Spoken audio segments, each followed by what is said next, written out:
우리가 살아가는 방식이란 제목으로 오늘 여러분들과 함께 말씀을 나누겠습니다. 우리의 인생을 살아내는 방식은 모두 다 다릅니다. 저의 인생에 제가 살아가는 방식이 있고, 또 우리 성도님들이 살아가는 성도님들만의 삶의 방식이 있습니다.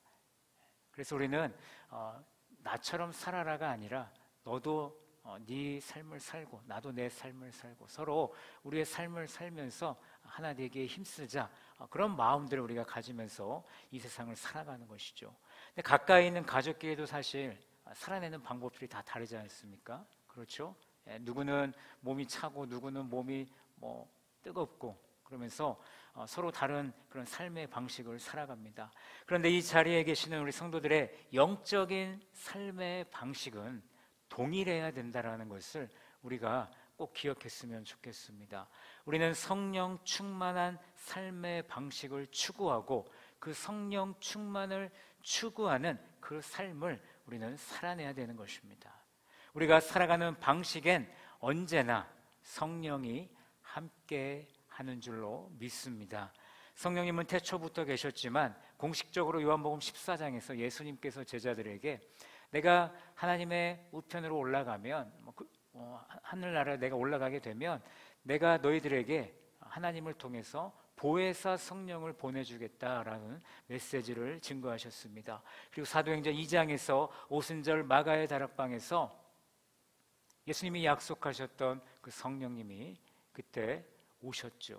그리고 오늘날 한 영혼이 주님께 돌아올 때 성령님께서 그 영혼과 함께 하는 줄로 믿습니다. 그리고 오늘 이 자리에 예배드리시는 모든 성도님들도 성령님과 함께 하시고 계시는 줄로 믿습니다. 신앙생활을 우리가 어느 정도 하다 보면 내 마음의 주인이 우리 성령님에서, 주님에서 나로 바뀌는 그 시기가 오곤 합니다. 어쩌면 매일 내가 내 마음의 자리에 내가 주인이 되려고 먼저 앞장서고 있진 않은지 우리의 삶을 한번 되돌아봤으면 좋겠습니다. 내가 주인이 되려고 많은 노력들을 하는데 오늘 이 설교를 통해서 정말 성령이 내 안에 계시는가? 정말 성령이 내 안에 계시는가? 내가 예수님을 믿는다고 했는데 그 성령님과 동행하는 삶을 살고 있는가를 점검하는 그런 시간이 되기를 원합니다. 사도 바울은 갈라디아서 편지를 통해서 영적 혼란 가운데 있는 갈라디아서 교회 성도들에게 하나님의 구원받은 백성으로 살아가는 방식을 하나로 정리해주고 있습니다. 바로 성령을 따라 행하라입니다. 왜 이런 영적 가르침을 사도 바울이 전달하게 되었는지 우리 먼저 갈라디아서 교회의 그런 배경을 함께 여러분들과 나누기를 원합니다. 사도행전 13장과 14장에 보시면 바울은 초대교회 이방인 교회인 시리아에 있는 안디옥 교회에서 선교 파송을 받게 되었습니다. 바울과 바나바는 소아시아로 향해서 그곳에서 예수는 구원자시다라는 복음을 증거하게 되지요. 갈라디아 주에서 이방인들에게 복음을 전할 때 예수를 구원자로 믿는 많은 사람들이 있었습니다. 예수님을 믿는 그 사람들이 있었기 때문에 그들은 그곳에 교회를 세우게 되었습니다. 교회를 세우고 다른 선교지로 떠나게 되었을 때 얼마나 지났을지는 모르겠지만 너무나도 안 좋은 소식을 사도 바울이 듣게 되죠. 그곳에 다른 복음을 들고 나타난 사람이 있었다라는 것입니다. 그들은 바로 유대 그리스도인이었습니다. 예수를 믿는 유대인이었습니다. 유대 그리스도인들은 무엇을 증거했냐면 예수를 믿는 것만으로 너희들이 충분하지 않다. 하나님의 가족이 되기 위해서는 너희가 할례를 받아야 된다. 너희들이 할례를 받아야 하나님의 가족이 되는 것이고 너희들이 하나님의 율법을 지킬 때 하나님의 가족이 되는 거다. 그리고 안식일과 같은 어떤 관습을, 유대인들의 관습을 따를 때에 너희들이 하나님의 가족이 될 수 있다라고 그렇게 가르쳤습니다. 여러분, 이 소식을 들은 바울의 마음이 어땠을까요? 바울은 다급한 마음에 그들에게 편지를 써서 그들의 믿음을 올바르게 잡아주고 있습니다. 바울이 그들에게 강조한 것은 다른 복음은 없다. 오직 예수 그리스도만이 여러분들의 구원자이십니다. 예수님을 믿어야만이 여러분들이 온전한 하나님의 자녀가 되는 것입니다. 라고 주장을 하고 있습니다.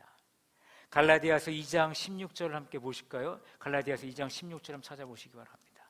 갈라디아서 2장 16절 말씀해 보시면 사람이 의롭게 되는 것은 율법의 행위로 말미암음이 아니요 오직 예수 그리스도를 믿음으로 말미암는 줄 알므로 우리도 그리스도 예수를 믿나니 이는 우리가 율법의 행위로서가 아니고 그리스도를 믿음으로써 의롭다함을 얻으려 함이라. 율법의 행위로서는 의롭다함을 얻을 육체가 없다라고 다시 한번 사도 바울은 그들에게 주장하고 있습니다. 여러분, 바울은 그 누구보다 이 사실을 잘 알고 있었습니다. 그도 율법을 열심히 지키던 바리새인이었죠. 율법으로는 의롭게 될 줄로 알았던 그 바울이 다메섹으로 가는 그 길 가운데 예수님을 만나서 믿음으로 의롭게 되는 것을 그가 경험하게 되었습니다. 그래서 그는 이런 고백을 한 것입니다. 갈라디아서 2장 20절 말씀 함께 보시면 이렇게 말씀합니다. 내가 그리스도와 함께 십자가에 못 박혔나니 그런즉 이제는 내가 사는 것이 아니요 오직 내 안에 그리스도께서 사시는 것이라. 이제 내가 육체 가운데 사는 것은 나를 사랑하사 나를 위하여 자기 자신을 버리신 하나님의 아들을 믿는 믿음 안에서 사는 것이라. 아멘. 바울의 옛사람은 십자가에 죽었습니다. 이제 바울 자신이 주인이 되는 삶이 아닌 그리스도가 바울 마음 안에 사는 삶으로 바뀌게 된 것이지요. 바울이 이렇게 살 수 있었던 것은 그의 율법으로 인한 어떤 행위로 인한 그런 의로움이 아니라 예수를 믿는 믿음 때문이라고 사도 바울은 다시 한 번 더 주장하고 있습니다.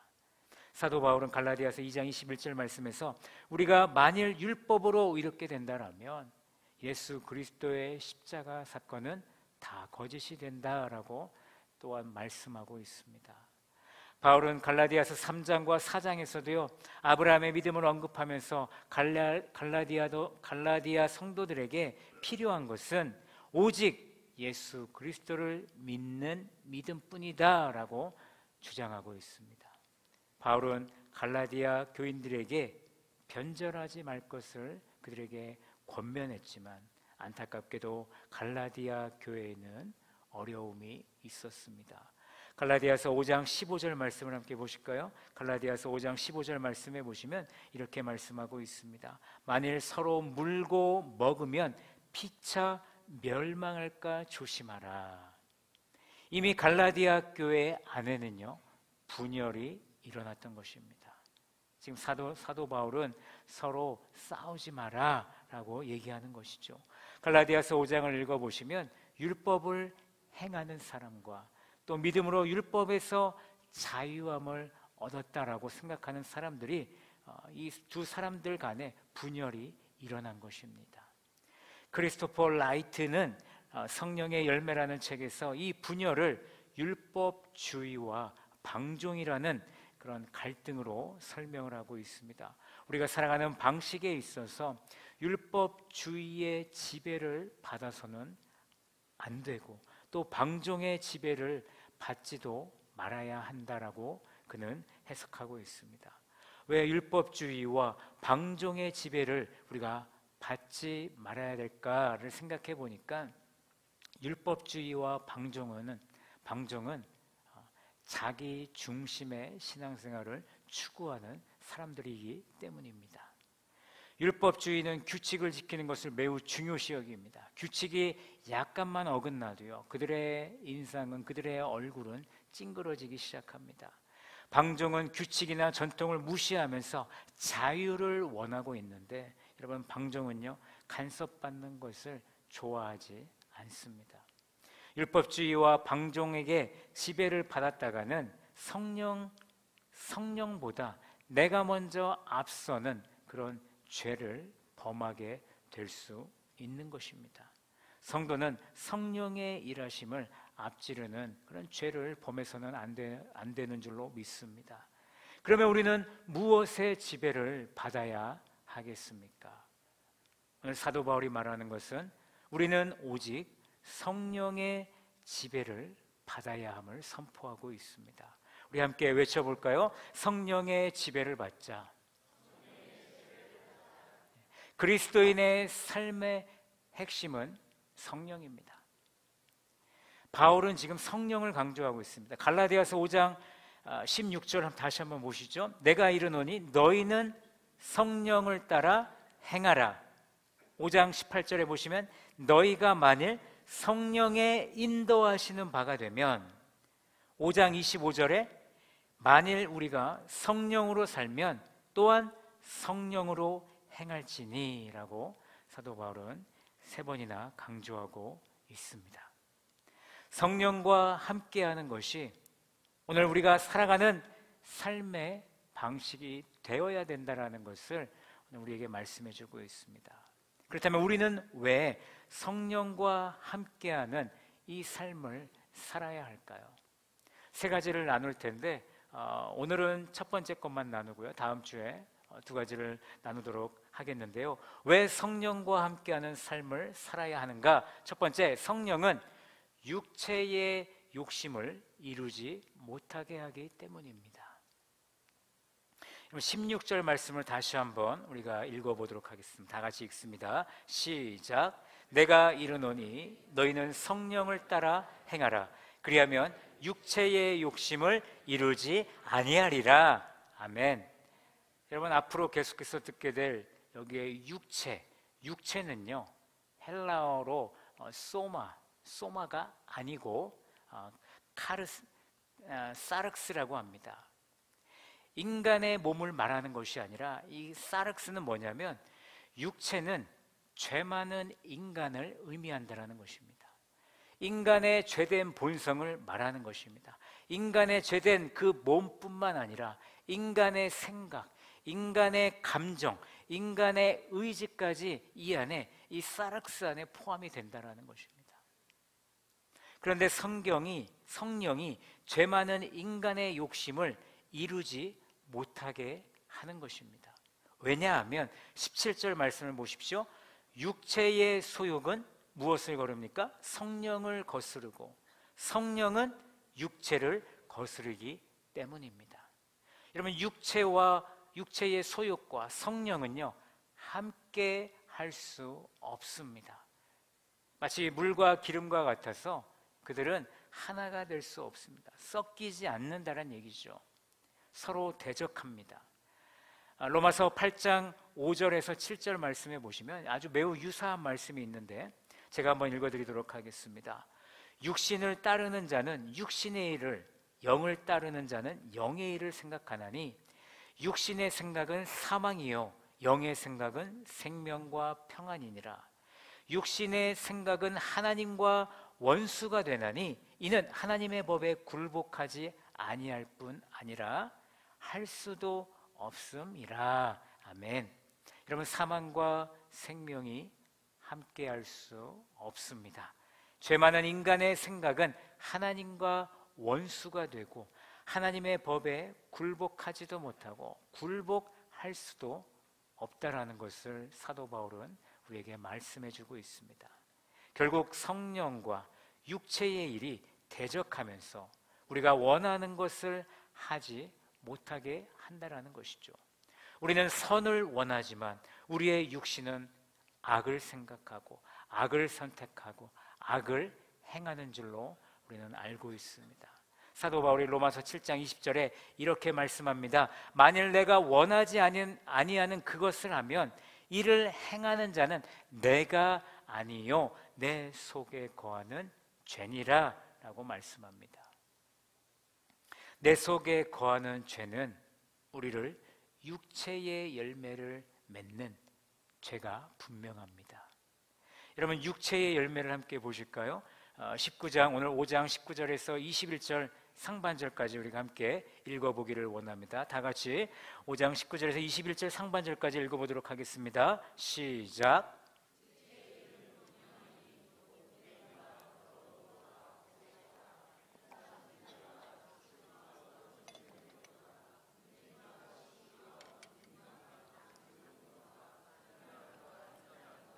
투기와 술취함과 방탕함과 또 그와 같은 것들이라. 아멘. 여러분, 성령의 역사가 없으면요, 이런 육체의 열매를 맺으면서 우리는 살아간다는 것입니다. 우리는 본능적으로요, 육체의 열매를 생각하고 마음에 품고 또 그 육체의 열매를 맺으면서 살아가는 존재들입니다. 더욱더 안타까운 것은 이 육체의 열매를 맺는 사람은 하나님의 나라를 유업으로 얻지 못한다라고 계속해서 말씀하고 있습니다. 21절 하반절 보세요. 21절 하반절에 이런 일을 하는 자들은, 이런 일이 무엇입니까? 육체의 열매를 맺는 거죠. 이런 일을 하는 자들은 하나님의 나라를 유업으로 받지 못할 것이요. 고린도전서 6장 9절 말씀에서도 불의한 자가 하나님의 나라를 유업으로 받을 수 없다고 말씀하고 있습니다. 즉, 육체의 열매를 맺는 사람은 불의한 자가 되는 것입니다. 여러분은 지금 성령을 따라 행하고 계십니까?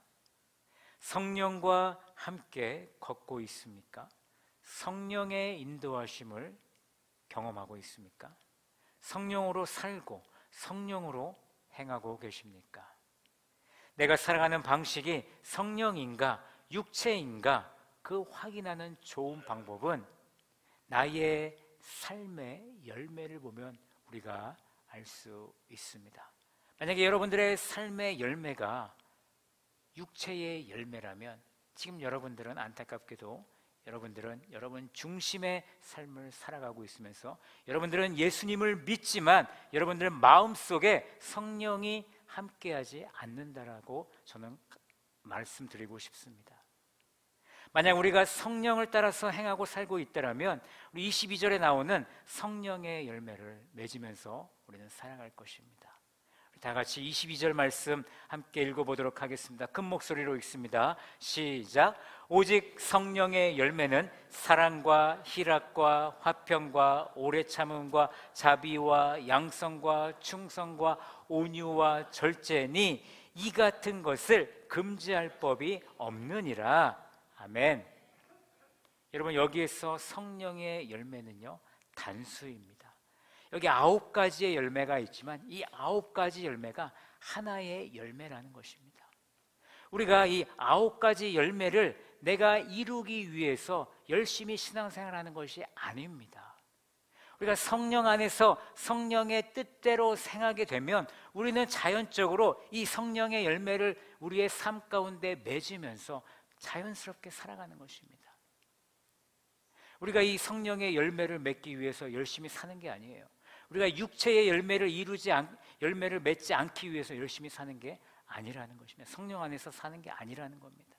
우리가 성령 안에서 올바로 살 때 우리가 육체의 열매를 멀리하고 육체의 열매를 맺지 않고 성령의 열매를 맺으면서 살아간다라는 그 사실을 우리가 잊지 않기를 간절히 바랍니다.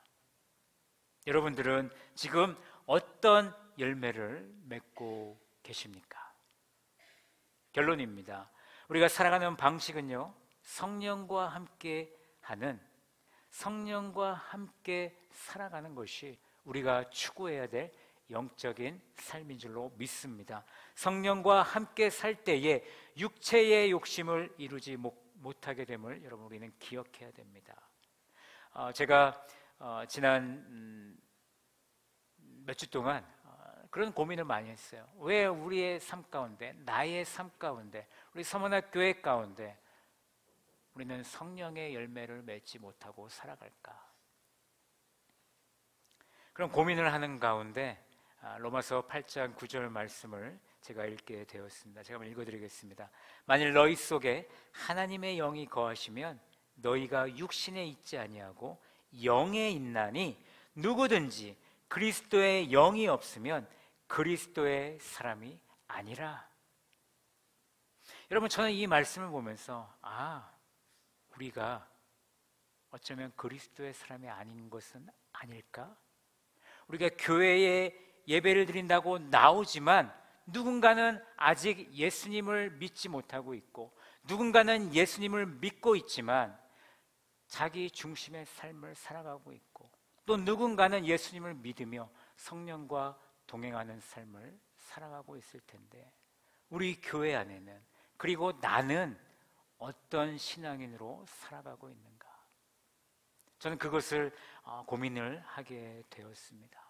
그러면서 이 설교를 함께 한번 나눴으면 좋겠다. 그래서 오늘 함께 나누었고 다음 주에도 계속해서 왜 우리가 이 성령의 삶을 살아야 되는가, 그것을 계속해서 나누도록 하겠습니다.